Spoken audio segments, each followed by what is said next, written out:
1.5 ঘন্টা 2 ঘন্টা বক্তৃতা দেই, 1 ঘন্টা 20 মিনিট বক্তৃতা দেই, যখন মাথা থেকে কোরআন হাদিস চলে যায় আর মনে হয় না, তখন সালাম দিয়ে নেমে যাই।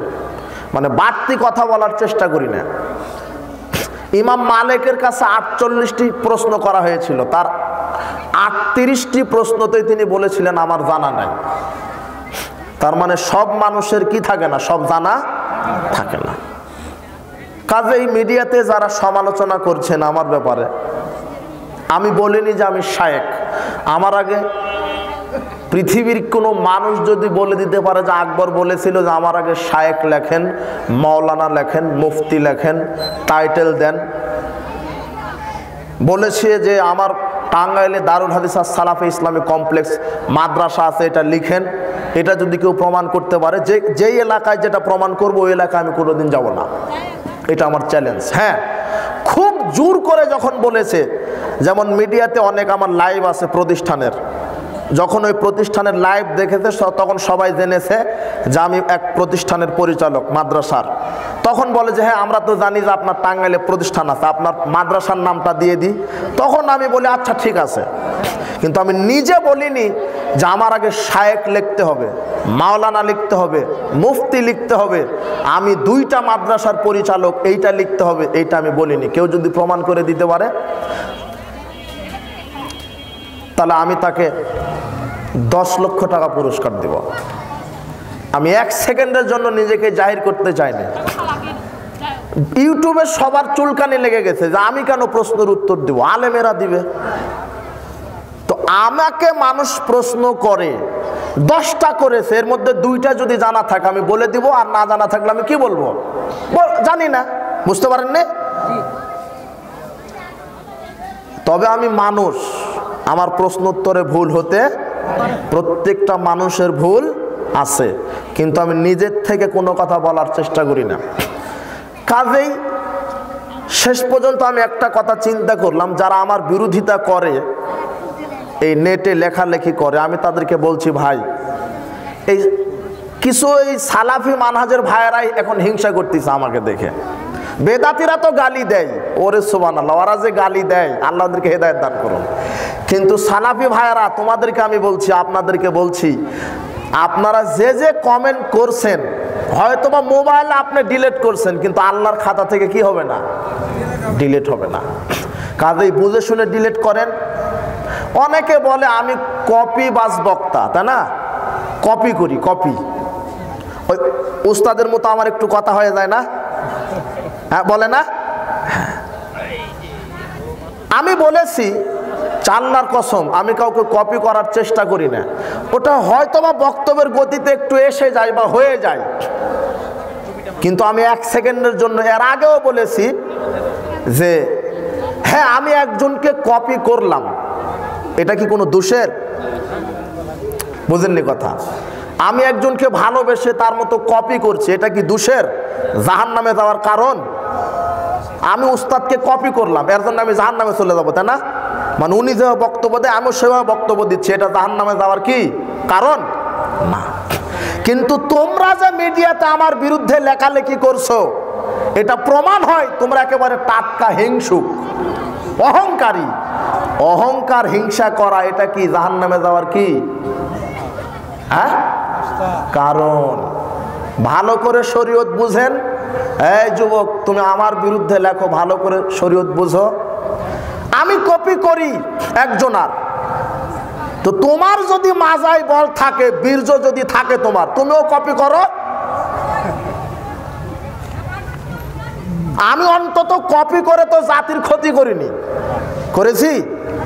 হ্যাঁ, আমি মানুষ, আমার ভুল হতে পারে, ভুল আমাকে বলে দিবা, আমি সংশোধন করে নিব আল্লাহর জন্য ইনশাআল্লাহ।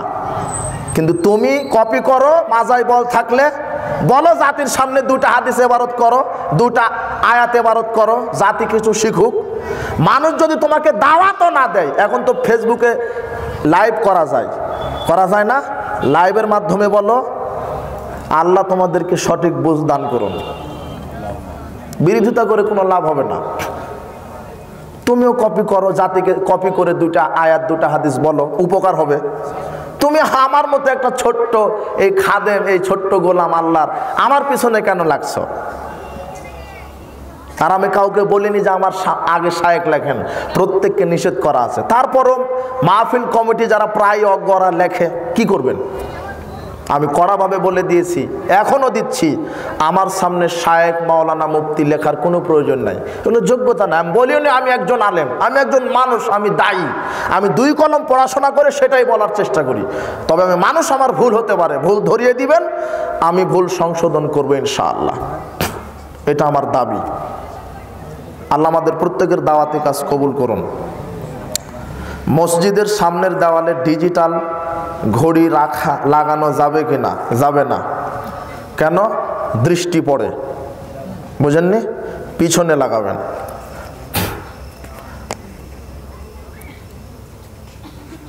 আসসালামু আলাইকুম। আমার মতে শিরককারীদের সঙ্গে আমাদের কোনো সম্পর্ক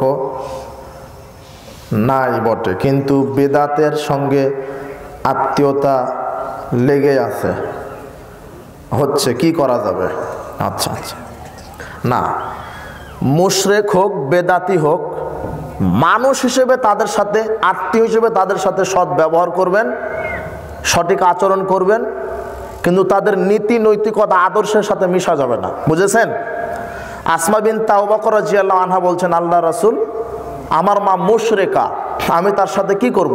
হ্যাঁ, ভালো আচরণ করো, বুঝেননি? মুশরিক হোক বেদাতি হোক, যার নাম মানুষ আমি বলেছি, তার সাথে ভালো আচরণ করতে হবে। হ্যাঁ, একজন মুশরিক, একজন বেদাতি, আপনার সুন্দর আচরণ দেখে সে সুন্নাতপন্থী হতে পারে, কিন্তু তাদের সাথে আপনি তাদের নীতি আদর্শ গ্রহণ করতে পারবেন না, তাদের সাথে ওইভাবে মানে অন্তরঙ্গ বন্ধুর মতো উঠা বসা জড়িত হতে পারবেন না। তাদের সাথে অটুক সময় দেবেন যেইটুক দাওয়াতি কাজের আপনি আঞ্জাম দিতে পারেন, তাদেরকে ফিরাতে পারেন। তাদের সাথে যদি নাই মিশেন তো দাওয়াত দিবেন কিভাবে? বুঝেননি? জি, ওরাও মানুষ, আল্লাহদেরকে সঠিক বুঝ দান করুন। একজন ধর্মীয় শিক্ষক দাড়ি আগাল কাটে সময় করে, এটা কি করা যায়? সমান করেন, এটাই করা না। না, দাড়ি কাটা ছাঁটা সবটাই নিষেধ, হারাম। দাড়িও যে এক মুষ্টি রেখে কেটে ফেলেছি না, দাড়ি ছাঁটা যাবে না, ছেড়ে দিতে হবে। রাসূল বলছেন, ইহুদিদের বিরোধিতা করো, গোপ খাটো করো, দাড়ি ছেড়ে দাও, সোজা কথা, বুঝেছেন? মসজিদের ডানে ও বামে 2-3 হাত পর মসজিদ দাতার কবর দেওয়া যাবে কিনা? হ্যাঁ, গুরুত্বপূর্ণ কথা। মসজিদের ওয়াকফকৃত জমির উপরে 2-3 হাত নয়, 50 হাত দূরেও যদি কবর থাকে মসজিদের জমির উপরে, বুঝেননি মনে হয়? মানে মসজিদের একটা জমি আছে না, ওয়াকফকৃত জমি, মসজিদের নামে যে ওয়াকফকৃত, মসজিদের জমির ওপরে যদি কবর থাকে, 3 হাত থাক 5 হাত থাক দূরে, ডানে থাক বামে থাক, সামনে থাক পিছনে থাক, ওই মসজিদে সালাত হবে না।